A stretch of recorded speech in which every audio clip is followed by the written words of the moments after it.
بسم اللہ الرحمن الرحیم قال الحکیم فی کتابہ المجید بسم اللہ الرحمن الرحیم ومن الناس من یقول آمنا باللہ وبالیوم الآخر وما هم بمؤمنین۔ حضرات محترم، سب سے پہلے میں اپنے نفس کو اور آپ برادران کو تقوی الہی کی وصیت و نصیحت کرتا ہوں اور اللہ تبارک و تعالیٰ سے دعا گو ہوں کہ وہ ہم سب کو راہ تقوی کو شناخت کرنے اور عملی زندگی میں اس پر عمل پیرا ہونے کی توفیق عطا فرمائے۔ حضرات محترم، جیسے کہ میں بارہا عرض کر چکا ہوں، دور حاضر کا سب سے بڑا جو المیہ اور مسئلہ ہے وہ ایمان کا فقدان ہے۔ یہ ایک ایسا تلخ مسئلہ ہے اور اس سے زیادہ خطرناک مسئلہ جو ہے وہ یہ ہے کہ یعنی آج کے دور کے جو مسلمان معاشرے ہیں وہ یہ سمجھتے ہیں کہ ان کے پاس ایمان کی دولت فراوان ہے۔ یہ ایک تو مسئلہ ایمان ہے نہیں ہے، یا اگر ہے تو انتہائی کمزور ہے، اور اوپر طرفہ تماشا یہ ہے کہ مریض جو ہے وہ یہ سمجھتا ہے کہ وہ بالکل صحت مند ہے۔ دین جو ہے وہ درمیان میں نہیں، فرقہ درمیان میں ہے اور فرقے کو ہی دین سمجھا جا رہا ہے۔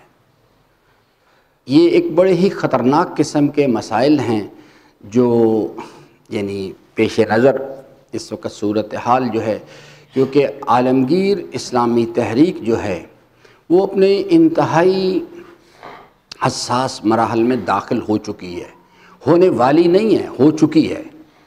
اب اس صورتحال کے اندر کون آدمی اس تحریک، اس عالمگیر اسلامی الہی تحریک جو ہے کہ هو الذی ارسل رسولہ بالہدی ودین الحق لیظہرہ علی الدین کلہ ولو کرہ المشرکون، یہ الہی پروگرام ہے جو رواں دواں ہے۔ کون لوگ ہیں جو اس پروگرام کو سمجھ سکیں گے اور کون لوگ ہیں جو اس کا ساتھ دے سکیں گے؟ تو اس میں اگر ایک جملے میں یعنی اس کا سولوشن جو ہے وہ تلاش کیا جائے، ایمان۔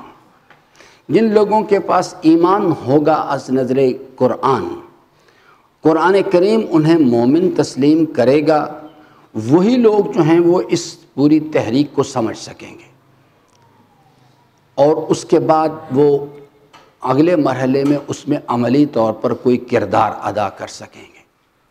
اب اس میں جو پرابلم ہے وہ جو ہمارے آج کی گفتگو کا موضوع بھی ہے وہ یہ ہے کہ ہر گروہ نے اپنی اپنی ڈیفینیشن بنائی ہوئی ہے ایمان کی۔ ایمان کی ہر آدمی کے پاس اپنی تشریحات ہیں اور وہ اس کے مطابق خوش ہے، اپنے آپ کو اس نے مطمئن کیا ہوا کہ ہم الحمدللہ مومن ہیں۔ جبکہ قرآن کریم جو ہے اور اللہ تعالیٰ کے حبیب کا جو ارشاد گرامی ہے وہ یہ ہے کہ نہ میں نے معیار مقرر کرنا ہے نہ کسی اور نے کرنا ہے، معیار جو ہے ہمیں قرآن سے اور اہل بیت سے لینا ہے اور اس کے مطابق اپنا محاسبہ کرنا ہے کہ کیا ہم ایمان کی منزل پر ہیں یا نہیں، ایمان کی دولت ہمارے پاس ہے بھی یا نہیں۔ میں پھر گفتگو کا آغاز کرنے سے پہلے پھر دور حاضر کا سب سے خطرناک مسئلہ جو ہے جو اس دور میں اسلامی تحریک کو درپیش ہے، کیونکہ تحریک اسلامی جو ہے وہ جو الہی پروگرام ہے وہ پوری توانائی کے ساتھ آگے کی طرف بڑھ رہا ہے، عالمی کفر کے مقابل پہ آ کے کھڑا ہو گیا ہے، اور وہ جو ہے یہ مقابلہ جو ہے وہ اس وقت جاری یہ نہیں کہ شروع ہوگا۔ بعض لوگوں کا یہ نظریہ ہے کہ یہ حق و باطل کا جو مارکہ ہے اس میں فی الحال کچھ کرنے کی ضرورت نہیں، آرام سے بیٹھیں، مجلسیں پڑھیں، مجلسیں سنیں، نظر نیاز کریں اور مطمئن رہیں۔ نہ میرے عزیزان، اس قسم کا کوئی کانسیپٹ اسلام کے اندر نہیں۔ ایک لہجے کے لیے بھی انسان اپنے اس ذمہ داری سے پیچھے نہیں ہٹ سکتا۔ وتواصوا بالحق، امر بالمعروف، نہی عن المنکر، ایک لہجے کے لیے نہیں پیچھے ہٹا جا سکتا اس چیز سے، کیونکہ جو حسینی تحریک ہے اس کے یہ یعنی 5 سیلنٹ فیچرز ہیں: اشہد انک قد اقمت الصلاۃ، آتیت الزکوٰۃ، امرت بالمعروف، نہیت عن المنکر، وآطعت اللہ ورسولہ حتی آتاک الیقین۔ ایک لہجے کے لیے بھی انسان پیچھے نہیں ہٹ سکتا۔ تو ان حالات میں جو کلیدی جوہری نقطہ ہے وہ ایمان ہے۔ میں پھر دوبارہ عرض کروں گا کہ آپ برادران حیران ہوں گے کہ بھئی یہاں ایمان کی بات کرنے کی کیا ضرورت، تو سب مومن ہیں۔ یہی غلط فہمی ہے جس نے کہ ناقابل تلافی نقصان پہنچایا اسلامی تحریک کو۔ ایمان میرے کہنے سے کوئی فیصلہ نہیں ہوتا کہ میں مومن ہوں یا نہیں، یا یہ معاشرہ مومن ہے یا نہیں۔ نہ مجھے اختیار دیا گیا ہے کہ میں آؤں اور اس کے معیار بنانا شروع کر دوں، کیونکہ ہمارے معاشرے نے بالکل اسے 180 ڈگری الٹ دیا ہوا ہے، خود اپنے پاس سے خود ساختہ معیار بنا لیے ہوئے ہیں، اور اس بنیاد پر من تھرا حاجی بیگم تھو مرا حاجی بیگم، میں آپ کو مومن ڈکلیئر کرتا ہوں، کہتا ہوں ماشاءاللہ آپ مومن ہیں، اور آپ مجھے مومن ڈکلیئر کر دیتے ہیں، ہم دونوں ایک دوسرے کے ساتھ راضی ہیں۔ جو چیز ہے وہ اللہ تعالیٰ کے حبیب نے تو یہ بات کہی نہیں تھی، انہوں نے کہا تھا کہ میں دو گراں قدر چیزیں چھوڑے جاتا ہوں، ایک اللہ کی کتاب ہے اور دوسرے میرے اہل بیت ہے۔ ہمیں قرآن سے پوچھنا ہے بہرحال اس چیز کے لیے کہ مومن کون ہوتا ہے، کیونکہ دور حاضر کا جو ڈائلیما ہے وہ یہی ایمان نہیں ہے، جس کی وجہ سے نہ بات سمجھ آ رہی ہے اور نہ ہی انسان اس میں عملی طور پہ پارٹیسپیٹ کر پا رہا ہے، اس میں شرکت کر پا رہا ہے۔ یہ پرابلم ہے بہت بڑا۔ تو اس وقت میں صرف آپ کی خدمت میں جو دو چیزیں عرض کرنا، ایمان ہے یا نہیں، یہ اصل سوال ہے، یعنی جس پر ہم ایک ڈیبیٹ ہے، اختلاف نظر ہے۔ معاشرہ کہتا ہے، اہل سنت کہتے ہیں ہمارے پاس ایمان ہے، اہل تشیع کہتے ہیں ہمارے پاس ایمان ہے، یہ باقی گمراہ لوگ ہیں۔ قرآن کریم کیا کہتا ہے اس مسئلے پہ، یہ اصل سوال ہے۔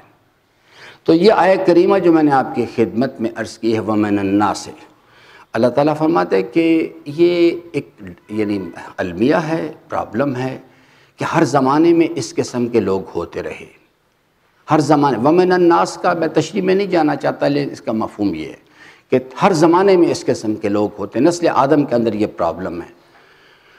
من یقول، جو اپنی زبان سے کہتے ہیں کہ ہم ایمان لائے اللہ پر اور روز آخرت پر، یعنی ڈے آف ججمنٹ، حساب و کتاب، موت، جنت، دوزخ، ہم اس نظریے کو تسلیم کرتے ہیں۔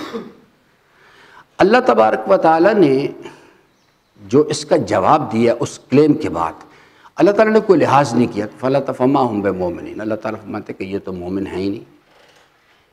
اب یہ ایک بہت بڑا سوالیہ نشان لگ گیا، اور اللہ تبارک و تعالیٰ نے آگے سورہ مبارکہ بقرہ میں پوری تفصیل کے ساتھ بیان فرمایا وہ کون سی وجوہات ہیں جس کی وجہ سے ہم ایمان کے دعوے کو رد کر رہے ہیں۔ میں اس تفصیلات میں نہیں جانا چاہتا، خلاصہ آپ کو عرض کروں تاکہ آپ زیادہ جلدی قریب چلے جائیں۔ کل رات بھی جب دعائے کمیل ہم شروع کر رہے تھے تو میں نے اس وقت بھی عزیزان کی خدمت میں چند جملے عرض کیے تھے اس حوالے سے۔ میں پہلے ایک حدیث چھوٹی سی عرض کروں، اس سے نتیجہ نکال کے پھر آگے بات کرتے ہیں۔ جب ہمارا باپ آدم اس کو زمین پر بھیج دیا گیا تو حضرت ارشاد فرماتے ہیں کہ اللہ تبارک و تعالیٰ نے جبرائیل سے کہا کہ یہ تین چیز، شرم و حیا، عقل اور ایمان، یہ لے جاؤ۔ شرم و حیا، عقل اور ایمان یہ لے جاؤ، اور آدم کو اختیار دو کہ ان میں سے کوئی ایک چیز منتخب کر لے اپنے لیے، اور جو ایک چیز وہ پسند کرے وہ اس کو دے دو، اور جو باقی دو چیزیں ان کو لے آؤ۔ آپ اس کو اس طرح سے ویژولائز کریں جیسے آج اللہ تعالیٰ نے ہمارے پاس یہ میسج کنوے کی ہے کہ آپ یہ تین چیزیں آپ کے پاس ہیں، جو پسند کریں لے لے ایک چیز، باقی دو کو واپس لے آؤ۔ وہ حضرت جبرائیل آگے آ کے انہوں نے یہ تین چیزیں پیش کی۔ ہمارے باپ آدم نے ایک چیز قبول کی، کہا کہ جی مجھے اس میں سے، یعنی یاد رکھیں عقل کا منطقی نتیجہ ایمان ہوا کرتا ہے، کہا کہ جی مجھے اس میں سے یہ ایمان مجھے دے دیں اور باقی یہ دو لے جائیں بے شک آپ۔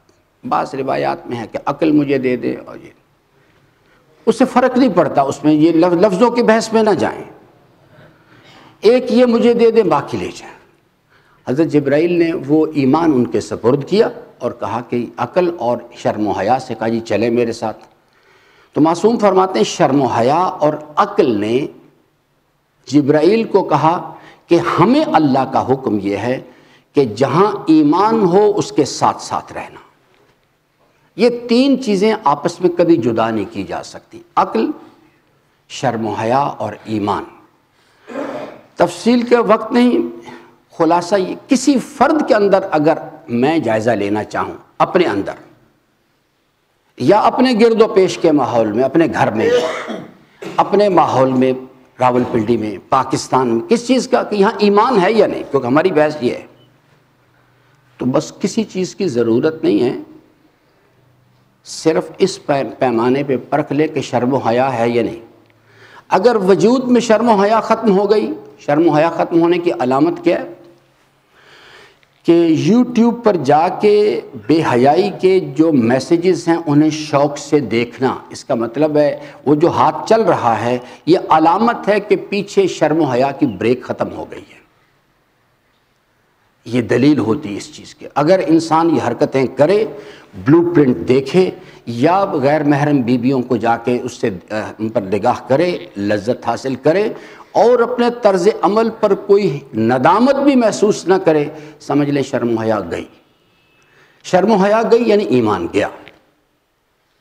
وہ تو آٹومیٹیکلی ایمان پہلے جاتا ہے پھر شرم و حیا جاتی ہے، یہ ایک دوسرے کے ساتھ لازم و ملزوم چیزیں۔ اب جب میں یہ بات کہتا ہوں کہ اس معاشرے میں ایمان نہیں ہے تو اس کو اس فارمولے پر اپلائی کرے، ان چیزوں کو نہ دیکھے کہ منتورہ حاجی بیگم مومنین سے درخواست مجلس کے لیے تشریف لائیں۔ جو اعلان کرنے والے ان میں تو اکثریت کو تو خود بھی نہیں پتا کہ اس بات کا کہ یہ کیا، وہ کیا اعلان کیا کر رہے ہیں۔ تو اس لیے اس معاشرے کا جو ڈائلیما ہے، آپ ان دو چیزوں پہ، دو چیزیں ایمان کی ضد ہوا کرتی ہیں، ایک مال حرام کا شوق اور مال حرام کا استعمال۔ میں نے بارہا آپ کو عرض کیا، اگر دین مبین اسلام کو ایک عمارت کے ساتھ تعبیر کر لیا جائے، اگر ایک دروازے سے مال حرام داخل ہوتا ہے، ایمان دوسرے دروازے سے باہر نکل جاتا ہے۔ یہ ایک چھت کے نیچے کبھی نہیں آتے، ایک وجود کے اندر نہیں اکٹھے ہو سکتے کبھی بھی، کہ مال حرام بھی رہے اور وہاں پر ایمان بھی موجود رہے۔ اب یہ ایک بڑی لمبی تفصیل ہے، مال حرام ہوتا کیا ہے، لیکن اس کے لیے کسی نہ مولانا صاحب سے پوچھنے کی ضرورت ہے۔ لوگ مجھے فون کرتے رہتے ہیں کہ جناب یہ کام کر لیں۔ میرے عزیزان، میں ان کو جواب میں یہی عرض کرتا ہوں، کسی سے پوچھنے کی ضرورت ہی نہیں ہے، کسی سے پوچھنے کی ضرورت نہیں۔ اپنے ضمیر کی عدالت سے پوچھیں، وہ آپ کو بالکل صحیح وَنَفْسٍ وَمَا سَوَّاهَا فَأَلْهَمَهَا فُجُورَهَا وَتَقْوَاهَا، وہ اچھائی اور برائی کے پیمانے اندر الہام کر دیے گئے ہوئے۔ وہ کوئی باہر سے نبی آ کے نہیں بتاتا کہ چوری نہیں کیا کرتے۔ اگر کوئی بھی نبی نہ آئے، اللہ نے اندر جو انسان کے ضمیر رکھا ہوا ہے وہ خود انسان کی رہنمائی کر رہا ہے، چوری نہیں کیا کرتے، دوسرے کی خاتون کو غلط نظر سے نہیں دیکھا کرتے۔ اس کے لیے کسی نبی کی ضرورت نہیں ہے، بس صرف انسان ہونا چاہیے۔ یہ ان بلٹ چیزیں ہیں انسان کے اندر۔ جس فرد کے اندر یہ دو چیزیں آپ کو ملیں اور وہ اپنے طرز عمل پر کوئی ندامت محسوس نہ کرے، ایک شرم و حیا کا فقدان ہو جائے، جس کی میں نے آپ کو عملی مثال دی تاکہ آپ اصطلاحات میں نہ پڑیں۔ جب شرم و حیا چلی جاتی ہے تو پھر اس کے نتیجے میں ہمسائے کی خاتون جو اس پر نظر جاتی ہے، ورنہ شرم و حیا ایک بریک کی طرح ہے، جو جیسے گاڑی خطرہ دیکھتی ہے تو فوری طور پہ انسان کا پاؤں بریک پر جاتا ہے اور انسان اس کو بریک لگاتا ہے۔ شرم و حیا ایک بریک ہے اصل میں، جو انسان کے ارادے کو لگائی جاتی ہے، اور جب کبھی انسان آگے خطرہ دیکھتا ہے، جیسے حضرت نے فرمایا یہ غیر محرم خواتین کون ہیں؟ یہ جہنم کے لپکتے ہوئے شعلے ہیں، اپنے دامن کو بچاؤ اس سے، اور میں اس سے کھیلنا چاہتا ہوں۔ یعنی اس سے کھیلنے سے کیا مراد ہے؟ میں یوٹیوب پر جانا چاہتا ہوں۔ اندر یہ جو شوق ہوتے ہیں نا، یوٹیوب پر جاؤ، اس کا مطلب ہے اندر آگ لگی ہوئی ہے۔ میرے اصطلاحات نہیں، امیر المومنین کی اصطلاحات ہیں۔ اللہ تعالیٰ نے صرف فوش امور کو ظاہری کیفیات میں نہیں، اللہ تعالیٰ نے فوش امور کو ما ظہرا و ما بطنا ظاہری کیفیات میں بھی حرام قرار دیا ہے، اور یہ جو اندر حضرت فرماتے ہیں کہ گناہوں کے شوق ہیں، زنا کے شوق ہیں، ان چیزوں فرماتے ہیں اندر آگ لگی ہوئی ہے، کوئی لمحہ آئے گا، ایک ہوا کا جھونکا آئے گا، وہ شعلوں میں تبدیل ہو جائے گی۔ کسی جگہ سے پوچھنے کی ضرورت نہیں ہوتی بالکل بھی۔ جب میں بار بار عرض کرتا ہوں نا، اس معاشرے کا سب سے بڑا پرابلم جو ہے وہ ہے ایمان نہیں ہے اس معاشرے کے پاس۔ نمازیں ہیں، روزے ہیں، یعنی زیارتی قافلے ہیں، حج کے قافلے، سب کچھ ہے، اور پہلے کے مقابل میں اگر آج سے 50 سال پہلے چلے جائیں، 60 سال، اس کے مقابل میں 100 گنا زیادہ ہو گیا۔ نمبر آف مجالس کی جو تعداد ہے پہلے سے 100 گنا بڑھ گئی ہے۔ پہلے اگر 10 مجالس ہوتی تھی راول پنڈی میں، اب 1000 مجالس ہو رہی ہیں یہاں پہ۔ لیکن آپ ان دو چیزوں کو دیکھیں، ایک شرم و حیا، پردہ داری، اور دوسرا مال حرام کا شوق۔ معاشرہ سر تا پاہ مال حرام میں ڈوبا ہوا ہے، سر تا پاہ، اوپر سے لے کے نیچے تک حرام میں ڈوبا ہوا ہے۔ علماء کیا کر رہے ہیں؟ اللہ کا دین بیچتے ہیں، شہرت، دستبوسی، پیسہ، اور اس پر پھر دلیلیں لے کے آتے ہیں کہ جناب فلاں صاحب نے کہا، فلاں صاحب نے کہا۔ ایک دن آئے گا، کوئی مسئلہ نہیں، ایک دن آئے گا، میں آج بھی کہتا ہوں آپ کے سامنے، جب تک یہ سید الشہداء کے پلیٹ فارم سے، عزاداری کے پلیٹ فارم سے یہ چیز ختم نہیں کی جائے گی، اس وقت تک یاد رکھیے گا یہ جو ان الحسین و مصباح کبھی بھی ہدایت نہیں مل سکتی۔ جو آدمی جو ہے پیسہ لے کے مجلسیں پڑھتا ہے، اللہ تعالیٰ اس کی زبان میں اثر ہی نہیں دیا کرتا۔ یہ بالکل قرآنی اصولوں کے خلاف ہم جا رہے ہیں، اور صرف یہ نہیں کہ لینے والا غلطی کر رہا ہے، دینے والے بھی غلطی کر رہے ہیں، اتنی ہی بڑی غلطی کر رہے ہیں۔ ہم نے خود ان لوگوں کو خراب کیا ہوا ہے، جس کے نتیجے میں اتنی بڑی تباہی آئی ہے۔ یہ کاش ہمیں پتہ ہوتا کہ دین مبین اسلام کتنی قیمتی چیز ہے، تو پھر ہم دین کو بچانے کی کوشش کرتے۔ ہم روتے ہیں، لیکن بدقسمتی ہم اس دین کے لیے نہیں روتے، ہم علی اکبر اس واسطے کہ حضرت کا بیٹا تھا، حالانکہ اصل چیز ہے علی اکبر کو حضرت نے کیوں قربان کیا؟ دین بچانے کے لیے۔ علی اصغر کو کیوں قربان کیا؟ دین بچانے کے لیے۔ وجود کو کیوں قربان کیا؟ دین بچانے کے لیے۔ اور ہم اس دین کے بارے میں ذرہ برابر بھی متوجہ نہیں۔ اگر ہم ذرہ برابر بھی ہمیں احساس ہوتا اس کی قدر و قیمت کا، تو ہم کم از کم اس وجود کی سلطنت میں دین پامال نہ ہونے دیتے۔ برا محسوس نہ کیجیے گا، ہر وہ آدمی جو ہے جو اپنے دن کا آغاز جو ہے فجر کی نماز کو ترک کر کے کرتا ہے، وہ تو آدمی خود اللہ کے دین کو منہدم کر دیتا ہے اس وجود کی سلطنت میں۔ الصلاۃ عمود الدین۔ اس کے بعد پھر جو کچھ بھی کہتے رہیں دل کے بہلانے کی باتیں ہوتی ہیں۔ تو اس لیے میرے عزیزان، دور حاضر کا سب سے بڑا المیہ جو ہے وہ ایمان کا فقدان ہے۔ اس چیز کو ٹھیک کریں۔ میں کسی کا نام نہیں لے رہا، پورے کے پورے معاشرے اس پرابلم میں چلے گئے ہوئے۔ میں نے آپ کے سامنے نہ کسی فرد کا ذکر کیا ہے، نہ کسی، میں کہتا ہوں آؤ بھی قرآن کریم کے پاس چلتے ہیں، آؤ اہل بیت علیہ السلام سے پوچھ لیتے ہیں اس چیز کو کہ یہ کیا چیز ہے۔ تو میرے عزیزان برا نہ مانیے گا، کل ایک برادر میرے پاس تشریف لائے، کہتے جی میں اپنے گھر پہ، میں نے گھر بنایا، میں علم لگانا چاہتا ہوں، آپ آئیں۔ میں نے اس کو کہا ٹھیک ہے میں آ جاؤں گا، مجھے آپ اجازت دیں، میں کچھ بات کروں گا وہاں پہ۔ بات تو میں انشاءاللہ کروں گا اب جا کے۔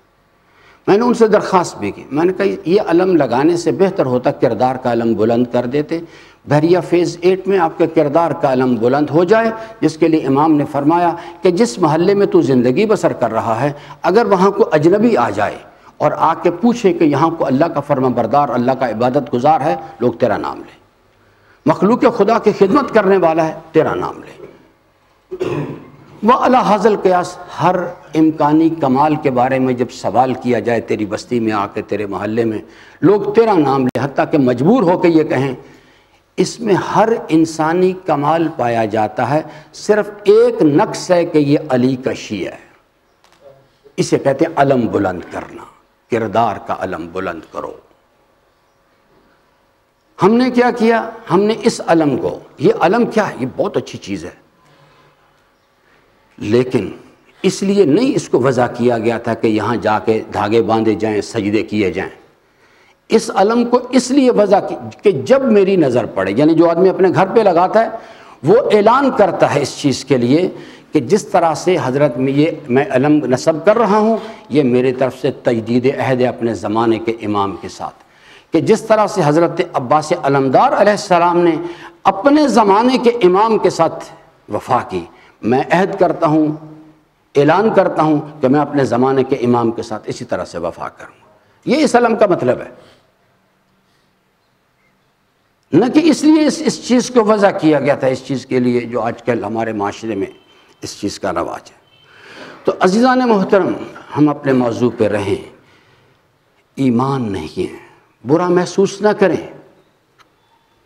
میں آپ کو اس لیے کہ ہر آنے والا سانس مہلت کو کم کر رہا ہے، ہر آنے والا سانس، ہر اٹھا ہوا لقمہ جو ہے میرے مقدر کے رزق کو کم کر رہا ہے، ہر اٹھا ہوا قدم جو ہے وہ میرے اور قبر کے درمیان جو فاصلہ اس کو کم کر رہا ہے۔ یہ چیز جو ہے ہمیں سمجھ نہیں ہے اس بات کی۔ ایک چیز کی بس فکر کریں کہ جب ہم دنیا سے جائیں گے تو موت ہمیں کون سا مزہ چکھائے گی، اور اس کے لیے تیاری کرنے کے لیے صرف ایک راستہ، ایمان حاصل کریں پہلے، پھر تقویٰ کی صلاحیت پیدا کریں، پھر اس تقویٰ کی ایمان کو بھی، ایمان کی بیٹری کو مینٹین کر کے رکھیں، اور تقویٰ کی صلاحیت کو مینٹین کر کے رکھیں، اور پھر تیسرے مرحلے میں اس کی مدد سے عمل انجام دے، اعمال صالحہ، کیونکہ تقویٰ کی جو صلاحیت ہے اس کے نتیجے میں یہ صلاحیت پیدا ہوتی ہے، کان المومن من کان اخذہ للہ وترکہ للہ حبہ للہ وبغضہ للہ۔ یہ چیز اگر انسان اس پوری شرائط کے ساتھ کرے، پھر امید کی جا سکتی ہے اس چیز کے بارے میں کہ انسان رستگار ہو جائے گا۔ یہ تمام اعمال کرنے کے باوجود بھی انسان اللہ تعالیٰ کو پابند نہیں کر سکتا کہ اب میں اس چیز کا حقدار ہوں کہ مجھے نجات دے دی جائے۔ ابھی تک اولین و آخرین میں حضرت فرماتے کوئی ایسا پیدا نہیں ہوا جو اپنے اعمال کی بنیاد پر جا کے اس چیز کا کلیم کرے کہ پروردگارہ اب میں حقدار ہوں اس چیز کا کہ تو مجھے اپنی رضا کی جنتوں کا وارث بنا دے۔ تو عزیزان، کیسے کریں؟ کچھ وقت نکالیں اللہ کے لیے۔ میں بڑے ادب سے درخواست کر رہا ہوں، بڑے ادب سے درخواست کر رہا ہوں، کچھ وقت نکالیں اللہ کے لیے اور اپنی زندگی کا محاسبہ کریں، ہم کدھر جا رہے ہیں۔ یہ آیہ کریمہ اس کو جا کے آج قرآن میں تلاش کیجئے گا، یا ایھا الانسان ما غرک بربک الکریم۔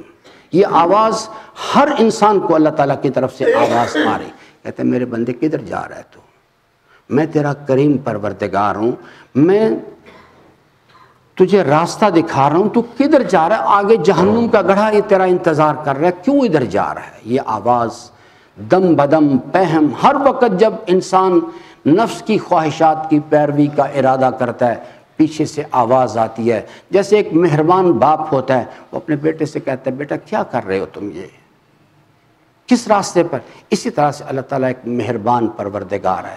جب کبھی ہم وومنائزنگ کا ارادہ کرتے ہیں، سیکشول ایبیوز کا ارادہ کرتے ہیں، یا ہم مال حرام کھانے کا ارادہ کرتے ہیں، اللہ کے دشمنوں کی صحبت، تو آواز آتی یا ایھا الانسان ما غرک بربک الکریم، میں تیرا کریم پروردگار ہوں، تو تھا ہی نہیں، میں نے تجھے وجود بخشا، میں نے تجھے جوانی دی، میں نے تجھے صحت و سلامتی دی، اور آج جب میں نے تجھے جوان کر دیا تو میرے مقابل پہ آ کے کھڑا ہو گیا اور کہتے کہ میں عالمین سے غنی ذات ہوں، تیری فرما برداریاں مجھے کوئی فائدہ نہیں پہنچا رہی اور تیری نافرمانی مجھے کوئی نقصان نہیں پہنچا رہی، میں تو تیرے فائدے کی بات کر رہا ہوں۔ اس واسطے کہ پھر اگر تو ایک مرتبہ پھنس گیا اس میں جا کے، تو میں نے نظام ایسا بنا دیا، سورہ مدثر میں فرماتا ہے کہ اگر اسی حالت میں لم نکو من المصلین، اگر تو اسی حالت میں دنیا سے اٹھ گیا، تو نے اپنی ذات کے سوا کسی انسان کے فائدے کی بات نہ سوچی، لا یعنی قسم کی باتیں جو ہیں یہ فیس بک اور فلان و فلان و فلان اس میں الجھا رہا، اور اس میں کنا نخوض مع الخائضین حتی آتانا الیقین۔ قرآن کہتا ہے اگر اسی حالت میں موت آ گئی تو پھر یاد رکھنا سفارش کرنے والے بھی اگر آ گئے تیرے لیے تو ان کی سفارش بھی تیرے کوئی کام نہیں آئے گی۔ اللہ تعالیٰ سے امیدوار ہوں کہ اللہ تبارک و تعالیٰ ہم سب کو اپنے رضا کی راہیں جو ہیں ان کو شناخت کرنے اور ان پر عمل پیرا ہونے کی توفیق عطا فرمائے۔ بسم اللہ الرحمن الرحیم، انا آتیناک الکوثر فصل لربک وانحر ان شانئک ھو الابتر۔